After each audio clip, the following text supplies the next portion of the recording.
Dude, this is bad. What's that, like 3 cylinders, maybe?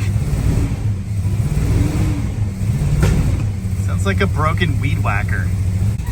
This is somehow worse than the turbo slant with the ACES system. Actually smells about the same though. Wow, that's a lot of geese. Thank you. Ugh. This is the worst thing ever. Come on, just move. Yeah, all right. Hi, I'm Jamie. This is Dead Dodge Garage, and this is Dick Hergert's super rare rubber bumper 1971 Plymouth Road Runner.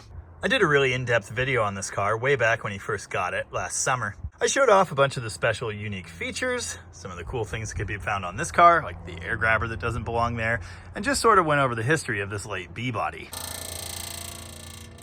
Why? I did get a couple things wrong in that video. It wouldn't be a Dead Dodge Garage video if I didn't, really. For one thing, I said the 1971 383 HP made 335 horsepower or something, and it doesn't. It was actually detuned to 300 for 71. The very first thing I did in that video was tune it. We're going to be doing some more of that today, but we'll get there. Now, a lot has happened with this car since I first showed it. At that time, it had some goofy aftermarket Magnum Force suspension system, and now it has the correct gearbox, albeit a firm feel rebuild, correct brake setup, correct steering column, correct K-frame, correct factory disc brakes, and everything else. Evan here at Rocket Restorations has a whole lot of time into restoring these components, cleaning this thing up, putting the suspension together, and just generally bringing it back into spec. I handled the front end alignment utilizing our ancient machine bought out of a closed Chrysler dealer. Among other goofy details, in the first video I showed off the air conditioning system. It had a couple lines coming off of that compressor and shooting off over the throttle linkage. I don't know, it was a mess. Anyway, the AC lines are currently off of it. We'll be dealing with that at some point in the future. We're trying to figure out how to make it sanitary. It certainly wasn't that before. Note, Evan clocked the back of the compressor with the lines upwards, thinking that would improve things, and it would have, except this has an air grabber base. They don't clear. I fixed some little wiring boo-boos. The choke is now connected to that jumper right there off of the ballast resistor. Again, we just kind of generally cleaned things up. It's not like it's 100% concourse restoration or anything like that, but it's a whole lot closer to what it's supposed to be now, and I think that's great. The day I aligned the front end, I gave this thing another little tune job. I had timed it by ear because my nice dial-back timing light that stays up here was slightly lost. But it was definitely close. It fired up nice, it ran on 8 cylinders, it didn't ping, it made good power. And I was very happy with that. Tom with Rocket Restorations was making a video on this front end overhaul. He wanted to compare the factory pieces, which we've now installed, to that terrible Magnum Force setup that we removed. Unfortunately, the day after I aligned it and did that tune job, he went to fire it up and it ran like absolute garbage. Since then, it's gotten even worse. I just want to go on record as having said, this thing had a misfire when we first got it started back up with the drivetrain put back in. So I installed a set of fresh spark plugs. And again, I did eyeball the tuning and the carburetor settings, and it ran pretty well. Pretty sure like almost all of those new plugs are fouled now. But why is it suddenly doing all of this? What the heck is wrong with this thing? I don't know, but I do have a guess. This car is equipped with the Pertronix ignition system. Notice it's wired straight off of the coil. We've got positive and negative, and that's pretty common. I've seen that on many Mopars over the years, and plenty of them are going down the road like that just fine. However, I learned recently on a Hemi car that had it wired this way that it is not, in fact, fine. The positive wire from the igniter is not supposed to go to the coil positive if you have a ballast resistor in place. And that's actually shown on this diagram here. Incidentally, I've never seen this diagram before. I've seen another one floating around the internet that pretty much matches this. It shows the positive going right to coil positive.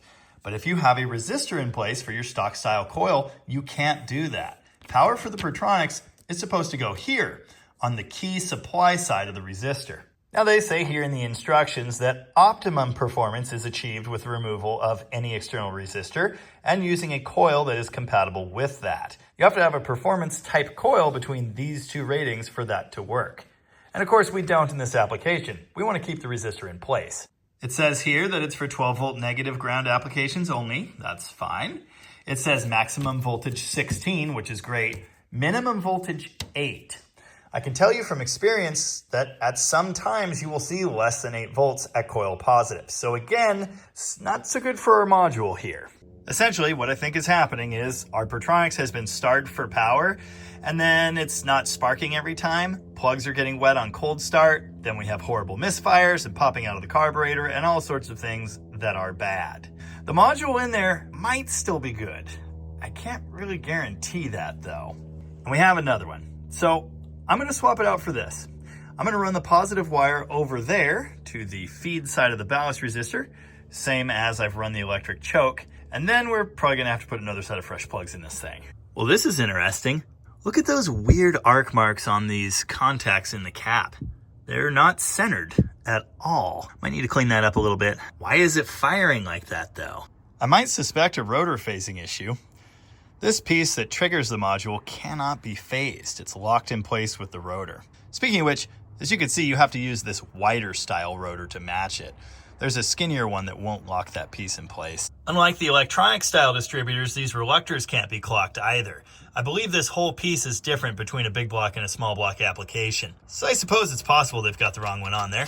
Let's hope not. One thing that can happen when your plugs end up gas fouled is they just won't fire. Essentially, there's no easy path to ground through the spark plug, and so the spark generated by the coil will just jump all over trying to find a path to ground. Commonly, it will do that from one cylinder to the one next to it, and that is what leads to popping out of the carburetor and other horrible things like that. I did just have a thought. This thing happens to have a factory tachometer. Issues there could lead to weird ignition stuff like we're seeing. So if the Pertronix module and plug swap doesn't solve it permanently, that's going to be the next place to look. Certain German types love to get bent out of shape when I use these non-heat shrinked crimp connectors. All I can say to that is, it's good enough for Pertronix. Incidentally, it was also good enough for factory 6-barrel cars, as they used a plastic-covered ring terminal exactly like this for the points trigger wire. This particular unit actually has an adjustable air gap. That's why this upper mounting position is slotted. And they actually provide a plastic feeler gauge to do that with. I had to remove one screw to get this little wiring clip off. And now we'll just kind of slide this through and then find out the crimp connectors don't fit through the hole. And muse about how I probably could have checked that before I crimped one onto the new unit. They don't fit through the hole, but they do if you give them a tiny little bend. Okay, new unit is installed. I'm gonna pop the new little reluctor wheelie bob onto the rotor, set this whole thing in there, and then we'll do the air gap setting. Okay, it's as loose in the adjustment slot as it could be, and it's not quite loose enough. I'm gonna run it. Oh, in case you were wondering, I did resistance test the coil. And at least according to the world's worst meter, it's fine. Here's our new simplified coil wiring. On the negative side, we've got the trigger wire from the Pertronix, and we've got the wire that goes into the factory tack in the dash. On the positive side, all we have is the brown feed wire, which comes from the ballast resistor.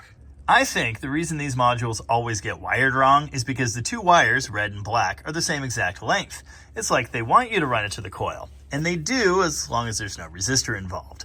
Because there is, I'm extending mine to go back to the key feed side of the ballast resistor. I could have run it to the choke right here, but I don't know, I just don't like that. Yes, I heat shrunk that one.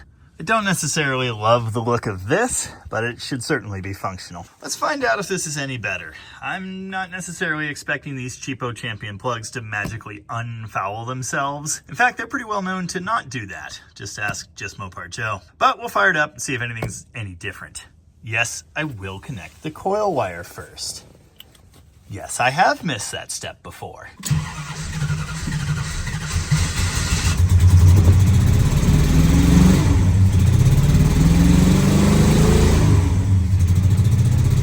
Yeah. No better.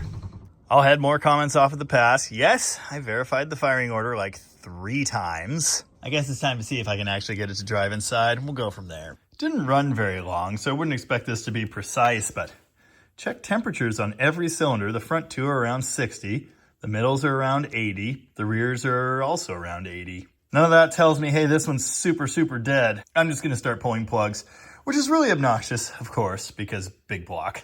I said Champion. These are actually NOS Mopar plugs, but I believe they were made by Champion. Very wet, very black, very not happy. Number 4 looks the same. Number 6 was actually firing. And 8 is a gasoline swimming pool. Here's what we've got on the driver's side, which is consistent with the temperatures I was seeing. Number 1 was a little cooler. Number 7 was a little cooler, and the middle 2 had something going on. Mostly 5 and 6. That's what this engine was running on. No problem. I'll go find some fresh spark plugs in our collection. If I can get there. You know, I organized all of this and threw out a ton of stuff like year and a half ago. What a nightmare. So here's a set of 8 Champion plugs in a Chrysler branded box. Kind of neat. Don't know if that's the right number. These are for a Y-block Ford. Doesn't help me at all. I used to run exclusively auto lights. The number for a big block would be an 86 or an 85. A small block is a 66. Yeah, like that. Really good chance these weren't even the right plug for this application. I have no idea.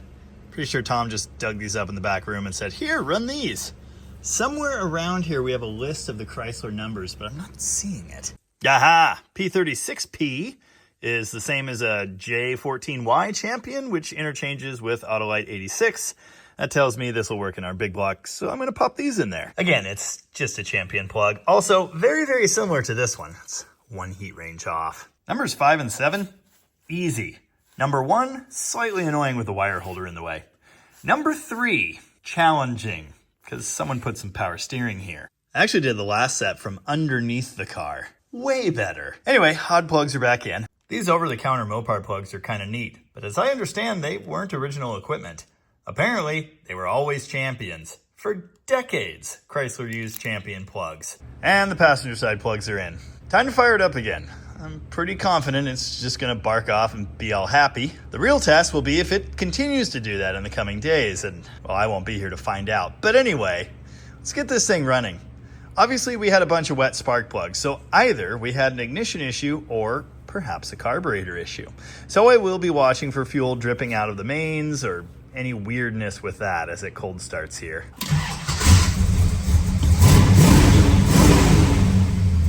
That's more like it.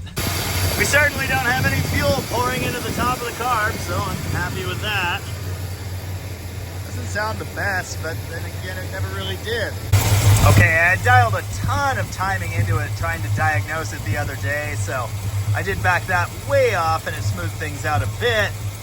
It still just doesn't seem happy, and the idle mixture screws do not react the way I would expect them to. This thing will idle with them almost all the way in. You can hear it just kind of laboring. I don't know what to think of this. Someone put a silly cam in this thing. It's supposed to be like stock. Also, and of course this is small potatoes, but we do have a slight exhaust flange leak on this side. Dropping this dual exhaust system to get the drivetrain and K-frame out and then back in was a gigantic pain. I ran a mirror stab and put it at 17 degrees base advance. That's a bit much, so I used the timing light, dialed it back to 10 degrees, revved the engine up to check the curve, and that ended up with about 34 degrees total. That sounds really safe and pretty ideal to me. As you can hear, it kind of smoothed things out, but it still just has a little bit of the rumpity rumps to it. It behaves like it's got some kind of cam in there. Signals to the carb are a little strange. Response to timing is strange. So that may well be what's going on. Anyway, I know it's safe for now, so I'm going to shut the hood and take it for a little test drive. A note for posterity, I did not confirm that timing mark. It could be off. To date, I've never seen one off, but I know it could happen. Did you know late Plymouth B-bodies are cool? Well, they are. I've never owned one. I think I've owned 4 late Chargers, is that right? Or is it 3? Anyway, I've never had one of those that was drivable either. You gotta love the rally dash in the late B-body, especially with the 150 mile an hour speedometer and the 7,000 RPM tach. A few commenters on my previous 71 Roadrunner video said that all rally clusters have 150 mile an hour speedos. That is simply not true. Later ones had a 120 speedo. Ooh, moon. Oh, that exhaust leak is terrible. But the power's good. No coughing, no pinging. Yeah, it's back to how it was last time I tuned it. Smells like wood chips. And the saloon is hopping tonight. Yeah, that doesn't sound stock, does it? What a cool machine. Might even kind of be drivable now. Again, the real test is going to be cold starting tomorrow. And the day after that. Yeah, we'll see. Man, the light in the slapstick shifter doesn't work. No deal. Brakes feel nice. I do have to mention, despite having all new front end components, when I get this thing up to speed and listen, there's a bearing noise. Why is there a bearing noise? You know I'm a big fan of lumpy hoods. This is a pretty great one. Even at night. Why do we have so many trucks here right now? It's ridiculous. So what did we really learn here? I don't know. Every time. I believe that what was going on here was a shortage of voltage to the ignition, either to the Pertronix module itself or perhaps to the coil because the load of both of those parts was running through the ballast resistor when it shouldn't have been. Given what I've seen today, I don't think the other Pertronix module was actually bad, and being wired properly, like this one now is, would certainly help. We learned the Chrysler Corporation always used the cheapest spark plugs money could buy, and that may not have been the greatest of decisions. We were reminded 71 Roadrunners are cool. Unfortunately, I don't have all the answers. So what I'm going to do now is go home and hope that this continues to work. If it doesn't, and we have to dive into this again in the future, well, you'll probably hear about it. Hopefully you enjoyed that anyway. I have no idea. Until next time, as ever, thanks for watching. And remember, beep, beep. Yes, it's still broken.